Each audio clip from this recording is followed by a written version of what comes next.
Hola, ¿qué tal? ¿Cómo están? Bienvenidos nuevamente a su podcast Creando Superhéroes.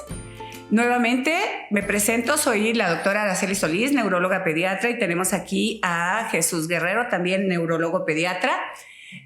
Hoy voy a empezar un tema un poquito más formal, Jesús. Vamos a hablar de un tema que es un tema de mucho impacto, que es la capacidad intelectual que tienen nuestros niños, porque frecuentemente nos llegan a consulta niños que no aprenden o que no avanzan en su neurodesarrollo, y generalmente a veces vienen con un diagnóstico de lo que acabamos de hablar hace un rato, del trastorno por déficit de atención, y no es como tal.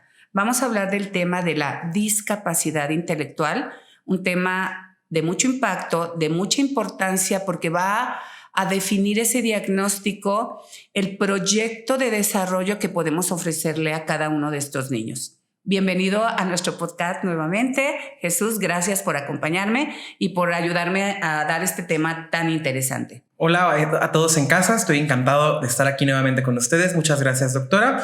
Ya me presentaron, me llamo Jesús Guerrero y pues vamos a platicar un poco de discapacidad intelectual. Y lo primero que quisiera discutir con usted, retraso psicomotor, discapacidad intelectual, ¿son lo mismo? ¿Son sinónimos? Entonces, aquí pasamos a un problema porque son términos muy relacionados, pero que no son iguales. Exacto. Es muy interesante esto. El retraso psicomotor, ya desde su nombre en sí, está hablando de otros procesos que no nada más avalan el funcionamiento intelectual o la parte mental del paciente, sino que también estamos involucrando áreas motoras que pueden verse también afectadas en el desarrollo. Entonces, existe el retraso psicomotor como tal, que puede acompañarse de alteraciones cognitivas o habilidades para aprender, y el retraso mental o la discapacidad intelectual como tal. Ok, y eso es muy importante hablarlo, puesto que sabemos que aproximadamente 1/3 de los peques que tuvieron retraso psicomotor progresarán a discapacidad intelectual, pero no todos lo harán. Y como dice la doctora, se evalúan en esferas diferentes. Cuando hablamos de retraso psicomotor o de retraso del neurodesarrollo, evaluamos estas esferas de lo motor fino, que es que también agarre el lápiz; lo motor grueso, el caminar, el sentarse, el sostener la cabeza; lo social, que es esta parte del niño, cómo va interactuando con el entorno y con las personas; y el lenguaje.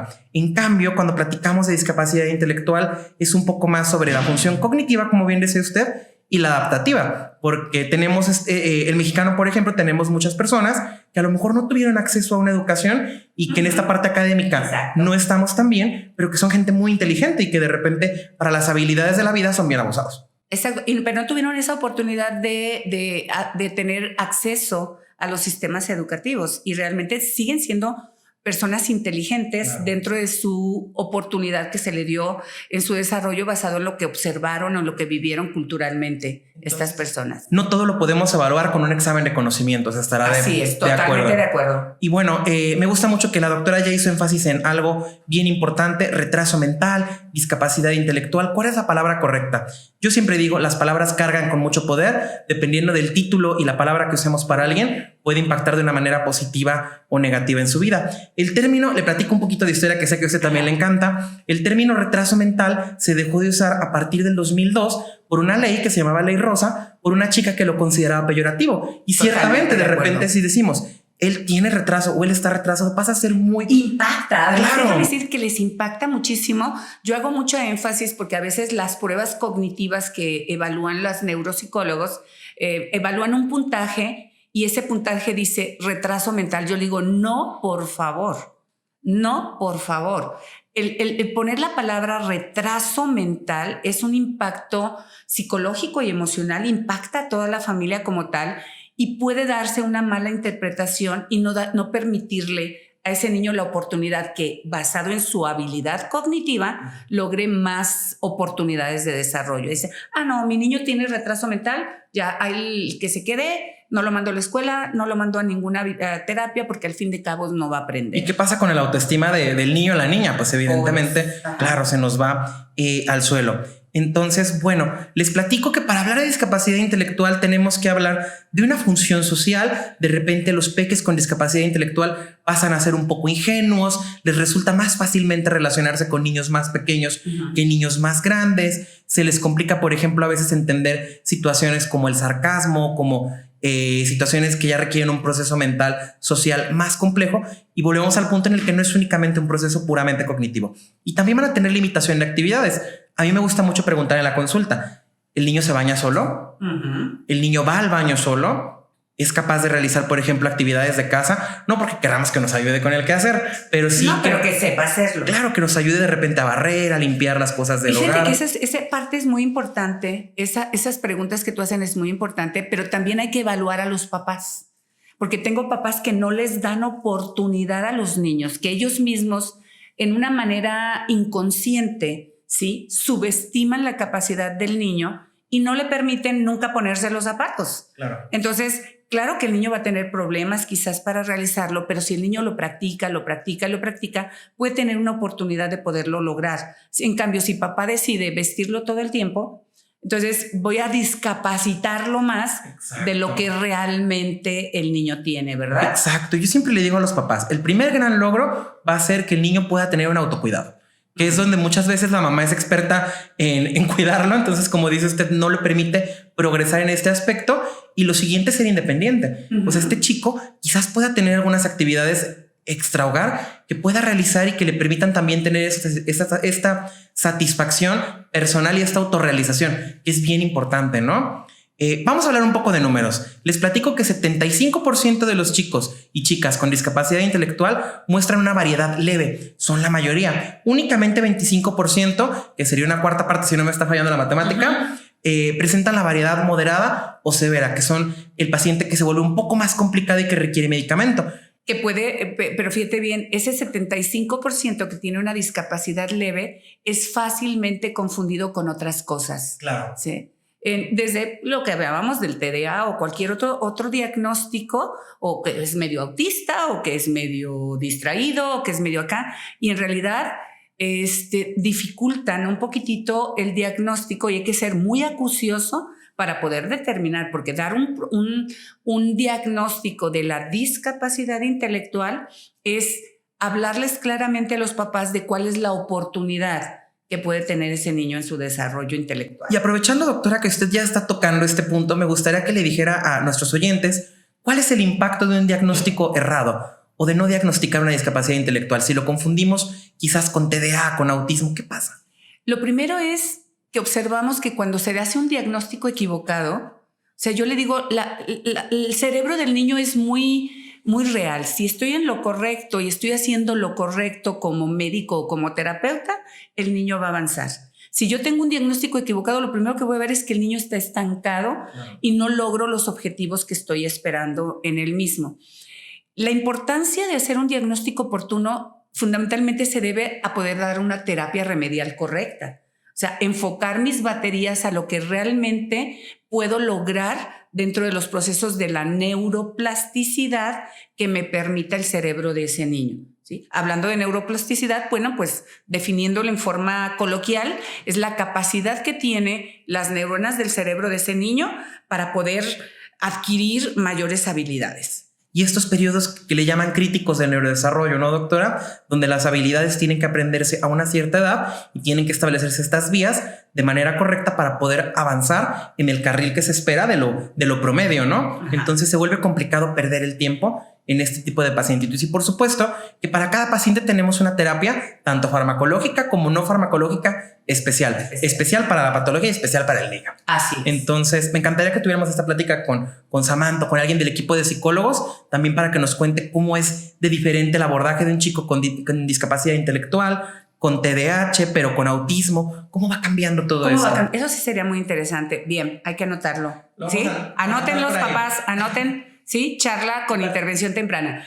Pero fíjate que algo muy interesante que vemos en los procesos de discapacidad intelectual es que el abordaje debería de ser desde el proceso de la historia clínica. Claro. Y comprender lo que ha pasado. Yo les digo, todo embarazo complicado. Todo mamás que tuvieron preeclampsia, que se les subió la presión, que se les subió el azúcar, que tuvieron amenazas de aborto constantes, que tuvieron sangrados, qué sé yo, todo lo que pudo haber pasado en el embarazo o los tiempos críticos del desarrollo de nuestro cerebro, que es el momento del nacimiento, esos minutos tan importantes que dependen mucho de la oxigenación y de todo lo que pase ahí. Hay veces que la misma historia clínica del niño te va llevando a que posiblemente este niño puede llegar a tener una discapacidad intelectual. Entonces, yo les digo que cuando realmente aprendamos a ser oportunos es intervenir desde la etapa ginecológica y estar dando asesorías a los papás para poder abordar en forma de verdad temprana el proceso para evitar mayor deterioro cognitivo y mayor deterioro neurológico. Eso estaría estupendo, poder empezar a trabajar desde el embarazo, ¿no? Y una pregunta que encuentro muy común entre mis pacientes con discapacidad intelectual, tanto del paciente a veces como de los papás, ¿por qué a mí? ¿Por qué pasó? ¿Cuál es la causa de esto? Y pareciera que a pesar de que el tratamiento va a ser muy similar, sin una causa determinada, es importantísimo para ellos. Le da cierta paz a la mamá, al papá o al mismo paciente saber el por qué. Entonces les platico. Puede ser un fenómeno tanto prenatal, o sea, como dice la doctora, que algo sucedió antes de que naciera, como por ejemplo un síndrome. Si hablamos de una causa sindrómica bien específica, el síndrome de Down estaría entre los primeros lugares de discapacidad intelectual, pero también de repente si la mamá estuvo expuesta a algún tóxico, de ahí la importancia de evitar cigarro, evitar alcohol, malformaciones en el cerebro, pero también puede ser un proceso, como ya decía la doctora, completamente perinatal. ¿Qué tal fue la atención en el parto o en la cesárea? Si hubo trauma, infecciones, si tuvimos esta asfixia del minuto de oro que mencionaba la doctora, y totalmente también postnatales, desnutrición, epilepsia, un trauma de cráneo. Exposición a virus. Claro, exposición a infecciones. Entonces, todos estos fenómenos tenemos que nosotros cribarlos, tenemos que buscarlos para poderles ofrecer a ustedes allá en casa un diagnóstico certero. Y sobre todo el diagnóstico certero obviamente te va a incidir directamente en el pronóstico, porque obviamente dependiendo de lo que hayas encontrado en toda la historia clínica de este niño, te van a decir los papás, ¿y ahora qué va a pasar? O sea, ¿hacia dónde va a ir este problema? Claro. ¿Y qué tanto podemos lograr? Eso es, yo digo, es la piedra angular porque es realmente por lo que vienen los papás. Y hay que aprender, fíjate bien, Jesús, es lo que yo he aprendido como médico, a evitar diagnósticos catastróficos. Claro. O sea, es frecuentemente que yo escuche que vienen con un X o Y persona que trabaja en salud y que le dice, su niño no va a hablar, su niño no va a pensar, su niño nunca va a aprender, claro. Su niño nunca va a ir a la escuela. Oye, tiene 3 añitos. Dale chance a ver qué tanto tienen esas neuronas que son útiles, qué tanta capacidad tienen para poder absorber habilidades y poder lograr objetivos, ¿no? Claro, a mí me parece importantísimo eso. Volvemos al punto inicial, las palabras tienen mucho poder. De repente, si yo como médico le digo, no lo vas a lograr, y el papá no tiene esta resiliencia o de repente lo agarra en un mal momento, ajá, se va a ir en picada y el niño perdió una oportunidad de mejorar. Sí, yo siempre les digo, colgamos los brazos y decimos ya no hacemos nada. Yo siempre les digo, ok, a lo mejor no podremos tener el 100% de funcionalidad, pero si tenemos un 80% de funcionalidad, que me lo dé completo. O sea, hay que hacer todo para que no me dé menos que todo lo que me pueda dar. Y vamos a lograr muchas cosas valiosísimas. Como causa aislada, me gustaría que platicara un poquito usted, doctora, de hipotiroidismo, si es tan amable. Híjole, hipotiroidismo, mi tema coco, mi tema que de verdad me angustia y a veces me frustra muchísimo. Yo les digo que el hipotiroidismo congénito, o sea, el hipotiroidismo de nacimiento, ¿sí? Es tan importante diagnosticarlo en forma oportuna. Yo soy de una generación muy antigua donde no teníamos oportunidad de acceso directo a laboratoriales. Y yo recuerdo muy claramente lo que me dijo mi endocrinólogo cuando se iba los viernes y yo era residente. Y me decía, si tú ves clínicamente y sospechas que el niño el recién nacido que acabas de cachar, tiene rasgos de hipotiroidismo, empieza con el tratamiento ya. No me esperes al lunes. ¿Por qué? Porque entre más tiempo pasa el cerebro expuesto a la falta de la hormona tiroidea, la destrucción, por decir así, neuronal, avanza de una manera exponencial. Y lo puedo llevar desde haber nacido como un niño sano hasta un retardo en el proceso de capacidad intelectual severo. Claro. Porque no di la hormona tiroidea. Y ahí voy en la famosa prueba del taloncito. Importantísimo, ¿no? Y eso tiene que ser. Y yo creo que aquí es importante recordarles allá en casa, un niño que tiene hipotiroidismo definitivamente requiere el apoyo del endocrinólogo, del pediatra, seguramente también del gastroenterólogo, Sí. pero también de nosotros. Entonces, definitivamente es un paciente que va a tener un alto riesgo de problemas del aprendizaje, de discapacidad intelectual, especialmente si el diagnóstico no se hizo oportunamente. Exacto. Hay medidas que se están tomando para evitarlo. Por ejemplo, anteriormente era un problema carencial y es por esto que la sal actualmente tiene yodo incluido para evitar que también tengamos este factor como un... No, y déjame decirte, yo a veces el proceso perinatal, a veces me dice la mamá, es que yo soy hipotiroidea y me estuvieron dando hormona tiroidea y yo ya tuve un problema de hipotiroidismo durante el embarazo. Pues es un niño que tienes obligatoriamente que revisar con muchísimo mayor cuidado porque estuvo expuesto a una alteración en la habilidad para que su propio organismo asimile la presencia de la hormona, ¿no? De la presencia de la hormona. Y no sabemos a quién le va a pasar. Eso es una cosa también muy importante. Cualquier niño recién nacido puede pasar por ese proceso de falta de producción de hormona tiroidea y eso realmente lo convierte, lo que desde mi punto de vista, Jesús, en una urgencia médica. Totalmente. Yo creo que cualquier persona que supiera las consecuencias y el impacto que va a tener de por vida en cuanto a la cognición, lo vería como una urgencia. Inclusive a nivel gubernamental debería ser considerado una urgencia. Bueno, el hecho de que esté en el tamiz metabólico lo refleja un poco. Sí, y no funciona ese tamiz metabólico. Yo estoy peleada con ese tamiz metabólico. ¿Por qué? Cuéntame. Te voy a contar. El reactivo tiene un costo de más de 1,600 pesos, o sea, el reactivo. Están haciendo bien la primera parte, todo recién nacido, pum, le hacen su punción en el talón, toman su gotita de sangre, toman la muestra. Pero le dicen a mamá, si hay un problema yo te hablo. ¿Y qué creen? A mí me ha tocado en varias ocasiones niños con hipotiroidismo congénito que nunca recibieron esa famosa llamada. Creo que ahí mi impresión debería ser que los papás fueran los que tuvieran la iniciativa de llamar por preguntar el resultado de su prueba. Porque eso no me ha pasado en varias ocasiones y eso de verdad a mí como medio me genera un proceso así como de enojo, de frustración, porque lo pudimos haber evitado. Claro, totalmente. Yo siempre trato de que nos pongamos en los zapatos del papá y sería desafortunado que un chico que a lo mejor pudo haber sido brillante o una chica en muchos aspectos, por un problema que es totalmente tratable, va a tener mucha dificultad para aprender. Entonces, bueno, me encanta hablar de esto. Me gustaría tocar un poco el tema del paciente con síndrome de Down. Le cuento un poco. Yo pertenezco a Red Down México, he participado con ellos en algunas pláticas. Entonces, son un grupo maravilloso. Maravillosos, son brillantes. Y por ejemplo, particularmente el paciente con síndrome de Down suele presentar una discapacidad que va de lo leve a lo moderado, no particularmente severo. Y hablamos mucho de las debilidades, ¿no? De cómo tienen complicación para el lenguaje expresivo, de cómo de repente nos cuesta mucho trabajo la memoria ejecutiva, la memoria a corto y mediano plazo, el vocabulario se vuelve repetitivo, hacen muchos vicios del lenguaje. Pero no hablamos de las fortalezas, que es algo también muy importante y que usted me va a contar cómo lo manejamos en SINT. El paciente, por ejemplo, con síndrome de Down tiene una memoria visoespacial muy buena y también tiene una capacidad de asociación bastante útil. Yo creo que la terapia tiene que ser algo individualizado. Totalmente. O sea, dentro de la evolución de la trisomía 21 o síndrome de Down, obviamente exactamente lo que comenta Jesús. Tenemos diferentes evoluciones. Yo les llamo, para que los papás me lo entiendan, de baja penetrancia.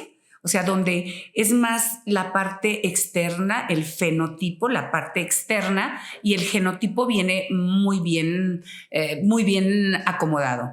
Entre más patología interna tengan, o sea, malformaciones cardíacas, malformaciones renales, etcétera, etcétera, esa patología extra genera mayor alteración en su desarrollo, simplemente por la patología. O sea, un niño que tiene una alteración de una malformación cardíaca, pues no lo puedo meter a procesos de ejercicios para mejorar coordinación, etcétera, etcétera.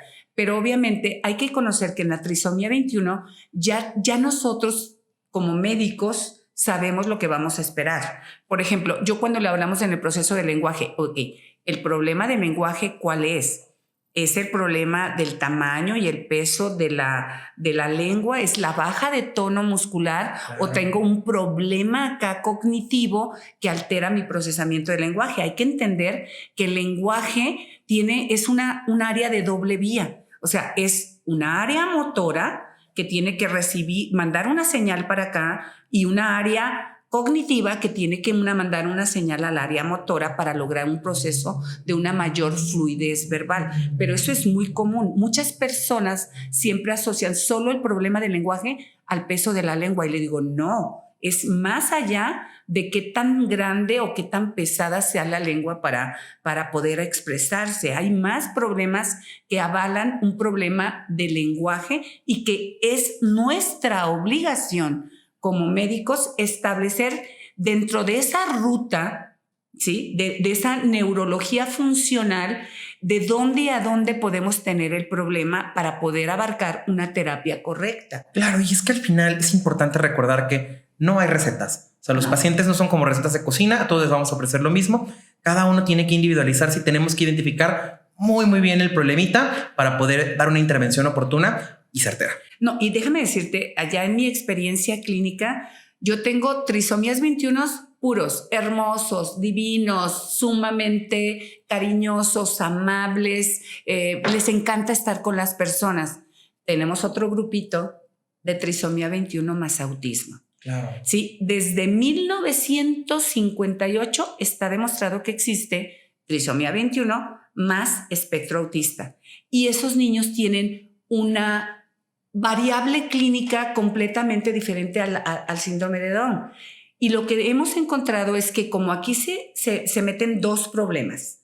Un problema cromosómico, o sea, los cromosomas, y un problema genético, que es el autismo. Se recombinan y lo que hemos encontrado, Jesús, es trisomía 21 más autismo, es un espectro autista muy severo, con muchos problemas de desregulación conductual, con muchos problemas disruptivos. Entonces, no, por eso cuando yo hablo de este tema, una psicóloga me dijo, con razón, Juanito se porta diferente al resto de las características. Le digo, es que hay que entender que la biogenética y el comportamiento cromosómico te va orientando hacia para dónde va el proceso.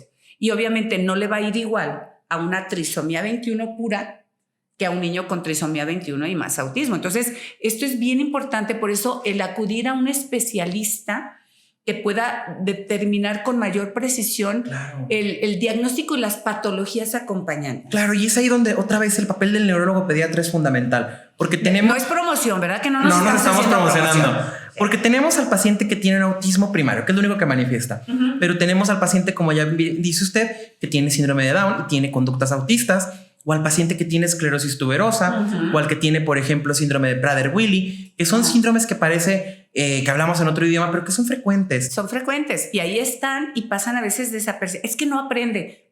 No aprende y aparte tiene una conducta disruptiva. Ok, ¿por qué es importante? Fíjate bien, Jesús, ¿por qué dentro de las discapacidades intelectuales sería tan importante que nosotros como médicos llegáramos a un diagnóstico preciso, por ejemplo, sindromático? ¿Por dónde empezamos, doctora? ¿Por qué? No, ¿tú por qué crees que sea importante? O sea, ¿por qué sea importante para los papás? Para nosotros es decir, híjole, encontré una esclerosis tuberosa, ¿sí o no? Y dices, por esto y por esto. Ok, ya tú tienes el diagnóstico. Entonces, a ti como médico eso te da una oportunidad de hacer algo con los papás. Porque ellos están esperando qué va a pasar. Yo creo que es un proceso titánico el cambio de darle a un paciente un diagnóstico, porque intervenimos, por ejemplo, para el papá le da mucha paz. O sea, para papá, para mamá, el saber que tiene les cambia la vida y les da mucha tranquilidad. ¿Qué otra cosa? El pronóstico, poderle decir, papá, mamá, este es probablemente el escenario por el que vamos a ir transitando, también nos da cierta tranquilidad.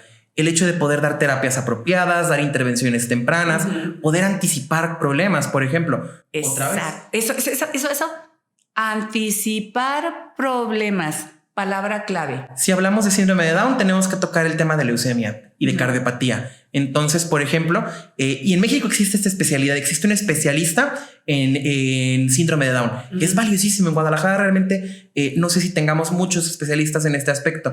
Porque fíjate que no, porque yo una vez le dije, necesito que tu pediatra, un niño con trisomía 21 que estaba con edad de 8 o 9 añitos, yo lo vi medio palidito, lo vi un poquito cansadón, le dolía su cuerpo. Le dije, necesito que tu pediatra revise todo el proceso hematológico de anemia, de leucocitos y de plaquetas. Claro. No le dije, quiero que revise leucemia, pero le dije, necesito que tu pediatra revise anemia, la cantidad de leucocitos que tienes y plaquetas. Si esas 3 series están alteradas, foco rojo para pensar en una patología grave y que podemos con tiempo ayudarle a estos niños en ese proceso de enfermedad acompañante. Claro, y al final del día el objetivo es ayudar. O sea, ahora sí que yo creo que como pediatras que somos, podemos dar una atención útil y podemos dar una atención competente, pero si hay alguien mucho más preparado para poder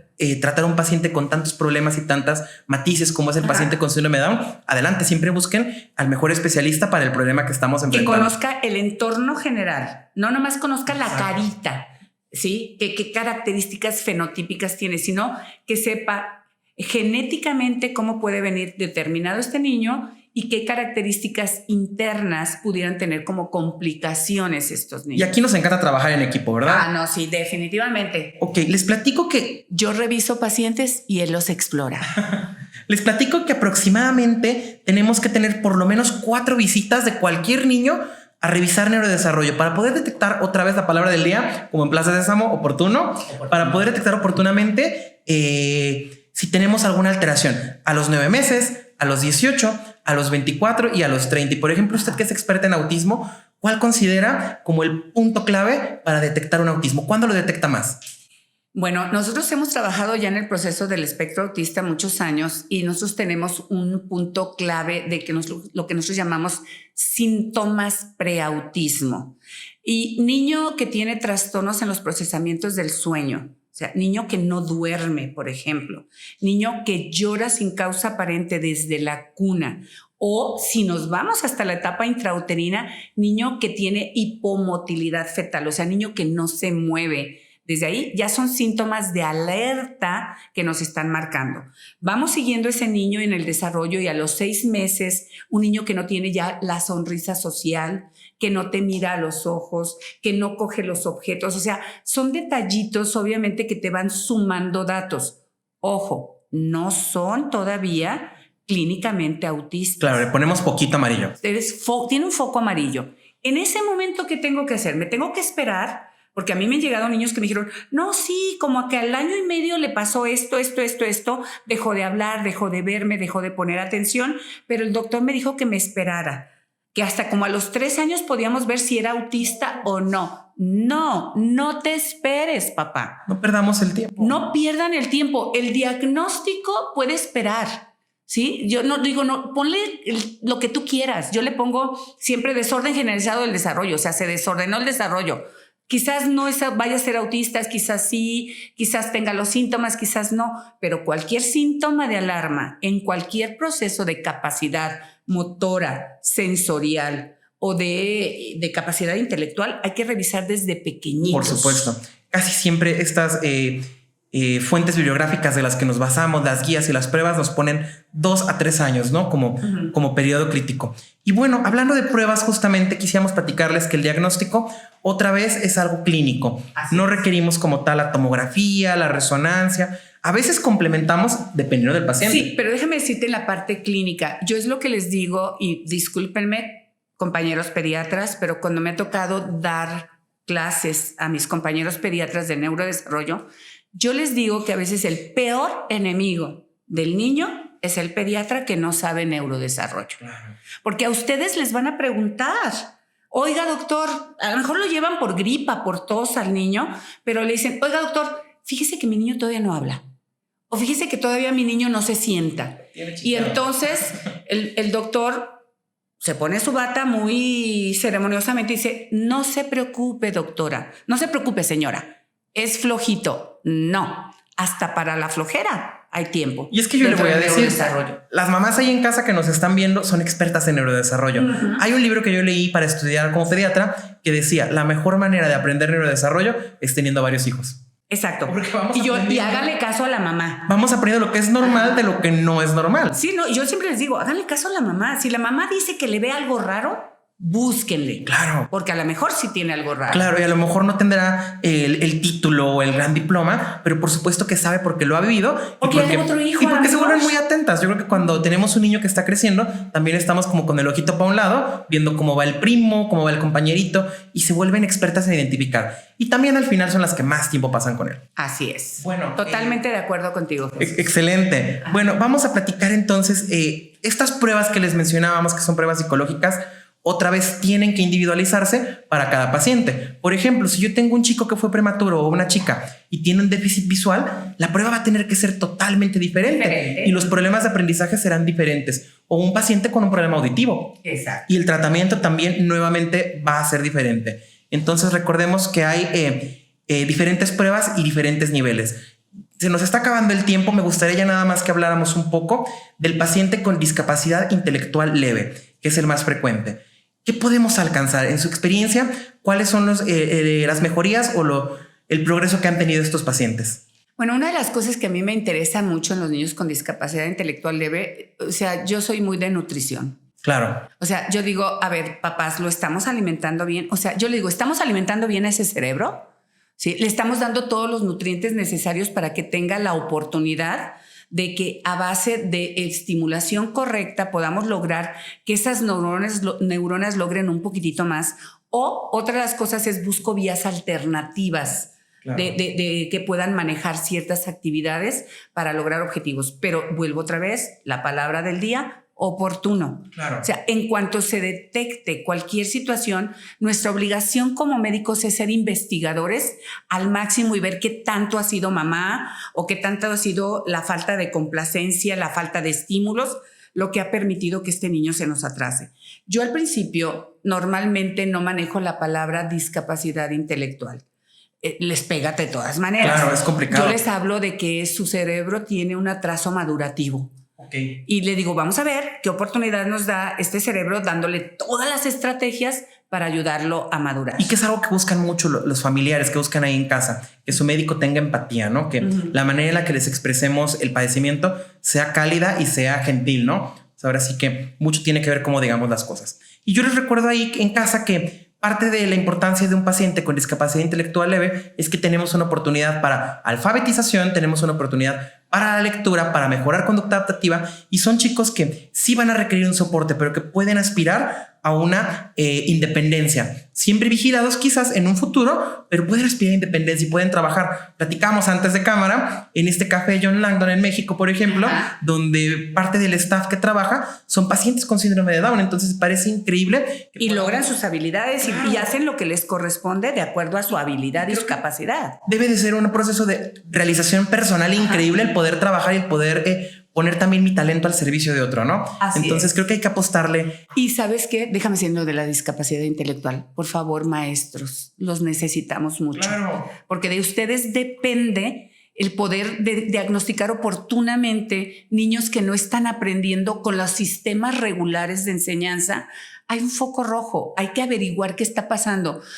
Que no nos pase lo que acabo de ver ahorita en la mañana, un niño que va en tercero de primaria y no conoce ni el alfabeto, conoce los números del 1 al 10 y nos estamos empeñando en que siga el mismo trayecto y el niño no avanza. Hay que buscar alternativas. Una educación individual. A mí no me gusta el término especial, individualizada. Claro. Exactamente. Me gustaría tocar dos temas antes de terminar. El primero, las comorbilidades. Encuentro discapacidad intelectual. ¿Qué otros problemas puedo encontrar? Epilepsia, ¿qué le parece? Epilepsia, un tema que tenemos pendiente. Vamos a hablar de epilepsia, acompañante de patologías y epilepsia que aparezcan más. Depresión y ansiedad, ¿qué opina usted? Mucha. En esos pacientes tienen mucho más riesgo para ambos trastornos y problemas conductuales. El niño que tiene discapacidad intelectual y que es oposicionista, ¿no? Sí, y que tiene una conducta disruptiva y que de esa manera se defiende, obviamente, de que no lo estemos molestando, de que no está aprendiendo. Entonces hay mucho... hay un área grande de oportunidad que me gusta mucho enfatizar esto con los papás. No son problemas, son áreas de oportunidad. Y por último, el tratamiento.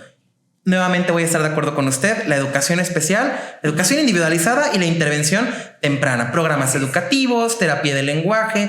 Y estimulación en todas las áreas, porque de repente yo le digo, ¿vas a ir a hacer ejercicio? No quiero. No, sí vas. Claro. Sí vas, o sea, no es recreativo, es como una indicación médica. ¿Sí? ¿Y por qué? Porque necesito que te desarrolles motoramente, que tengas buena coordinación, porque la parte motora también me va a ayudar a los procesos de habilidades intelectuales para el proceso del lenguaje, para el proceso de la escritura, etcétera, etcétera. Y, por ejemplo, algo que en Estados Unidos hacen mucho, el medical home. O sea, que la casa se vuelva también una subsede de la escuela, ¿no? Y que aprovechemos cada oportunidad en casita para estar educando al paciente y reforzando las habilidades que vamos adquiriendo.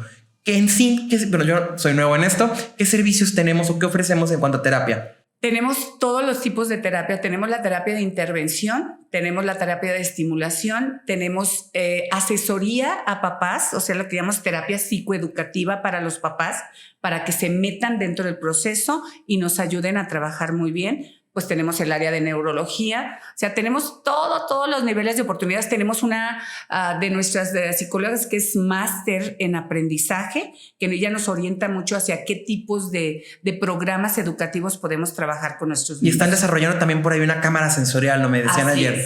Increíble. Bueno, a mí me gustaría cerrar insistiendo, lo más importante es la detección precoz. No hay un tratamiento definitivo, tenemos que alcanzar el máximo potencial de cada paciente y tenemos que buscar su bienestar, su integración a la comunidad y su autonomía. Así es. Bueno, Jesús, creo que ahora sí se nos acabó el tiempo. No sé, ahora sí que nos fuimos, pero el tema es muy interesante, da mucho que hablar. Yo espero que realmente nos sigan, de verdad síganos en Spotify. Escúchenos en Spotify, véanos en YouTube, síganos en redes sociales, en Facebook, en Instagram, Creando Superhéroes. Los esperamos y por favor esperamos sus comentarios. Mándenos muchas preguntas y pónganos a trabajar. Quedamos a sus órdenes. Gracias, adiós.